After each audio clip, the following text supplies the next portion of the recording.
દમણથી અતિ સંવેદનશીલ અને ખૂબ જ દુઃખદ સમાચાર સામે આવી રહ્યા છે। જ્યારે કોઈ વ્યક્તિ અવસાન થાય છે ત્યારે એમના પાર્થિવ દેહને ક્યાંક તો અગ્નિ સંસ્કાર આપવામાં આવે છે, ક્યાં તો એમનું દફન વિધિ કરવામાં આવે છે। થોડા સમય પહેલાં દીવના પ્રશાસન દ્વારા ફુદમ વિસ્તારમાં સ્મશાન ઘાટ આવેલું હતું હિન્દુ સમાજનું, તેનું પણ ખાસ કરીને આ જગ્યાને ખાલસા કરવામાં આવી હતી પ્રશાસન દ્વારા। અને હવે વણાકબારામાં જે સ્મશાન ઘાટ આવેલું છે મુસ્લિમ સમાજનું, તેને પણ હવે તોડફોડ કરવાનું નક્કી કરવામાં આવી રહ્યું છે। સમાચાર સામે આવી રહ્યા છે દમણથી, ખૂબ દુઃખદ। ખાસ કરીને નાની દમણ વિસ્તારમાં જ્યુપિટરની બાજુમાં મુસ્લિમ સમાજનું અને હિન્દુ સમાજનું સ્મશાન ઘાટ આવેલું છે।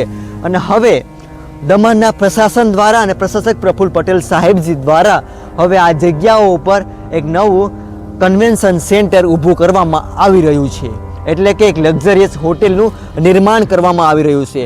આ વાતની જાણ થતાં દમણ દીવના સાંસદ ઉમેશ પટેલે ખુલીને વિરોધ કર્યો છે કે હજારો યુવાનો યુવતીઓનું જ્યારે ખાસ કરીને અવસાન થાય તેમના પાર્થિવ દેહ છે ત્યાં આ જગ્યા ઉપર મુસ્લિમ સમાજના જે સ્મશાન ઘાટ છે એ જગ્યા ઉપર તેઓનું દફન વિધિ થયેલું છે। અને એ જગ્યા ઉપર શરમ આવવી જોઈએ દમણના પ્રશાસનને, દમણના પ્રશાસકજીને, કે આ જગ્યા ઉપર આપણે ક્યાં ખાલસા કરાવીએ અને ક્યાં નવનિર્માણ હોટેલનું નિર્માણ કરાવીએ।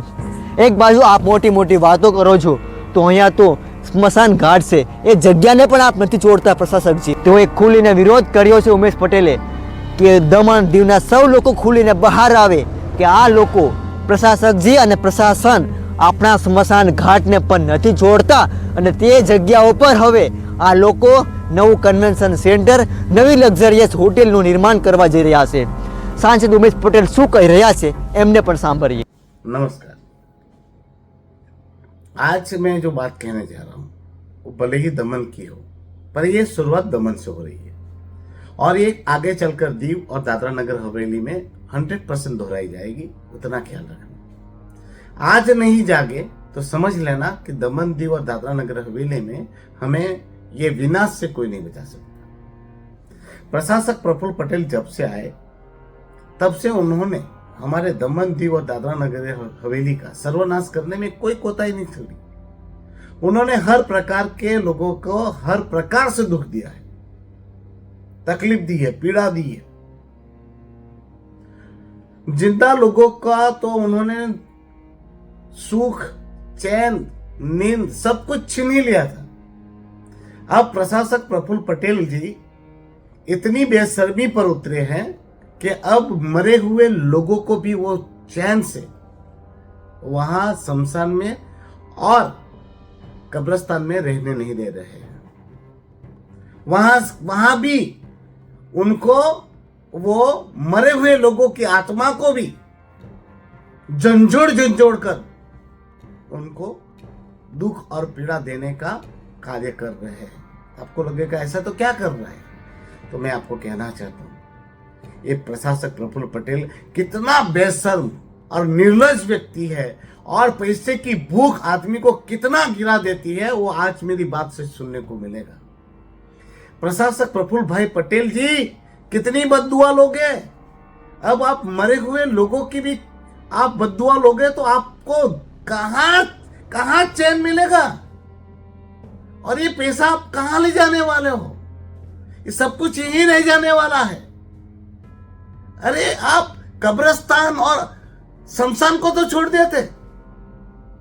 आज मैं बात कहने जा रहा हूं दमन के नानी दमन में जुपिटर के पास से जो हमारा शमशान भूमि है और मुस्लिम समाज की वहां पर कब्रिस्तान आई हुई है, वो मैं जब से पैदा हुआ, समझदार हुआ, तब से वहां देख रहा था। पहले मासी समाज उसकी देखरेख किया करता था, फिर हिंदू शमशान भूमि भी बनी। मुस्लिम समाज के जो नानी दमन के लोग हैं वो मस्टअप वहाँ पर उनकी क्रियाएं जो भी शमशान की होती है वो करते रहे हैं। अभी प्रशासक प्रफुल्ल पटेल जी ने और उनके प्रशासन ने, निर्लज प्रशासन ने, बेशर्म प्रशासन ने कल हमारी सारी मुस्लिम जमात को नोटिस दी, क्योंकि हिंदू शमशान भूमि की तो जमीन है वो सरकारी बोलती है, इसलिए उन्होंने शायद मेरी जानकारी के अनुसार उनको अभी नोटिस देने का सोचा ही नहीं, मगर उनको खाली करने के लिए कह दिया गया है। अब वो वहां पर क्या बनाने जा रहे हैं, वहां पर मुस्लिम के कब्रिस्तान को भी हटाने की बात है और शमशान भूमि को भी हटा देना है, और वहां पर वो लग्जरियस कन्वेंशन सेंटर बनाने जा रहे हैं। कन्वेंशन सेंटर मतलब one type of hotel, 5 star से भी बड़ी अच्छी होटल कहा जा सकता है, जहां कहा जा रहा है 300 से ज्यादा कमरे बनाए जाएंगे, लग्जरियस ऑडिटोरियम से लेके सब कुछ फैसिलिटीज, A1 फैसिलिटीज जो 5 स्टार होटल में भी नहीं होती। और कहा जा रहा है वो प्रोजेक्ट कम से कम 500 करोड़ का है।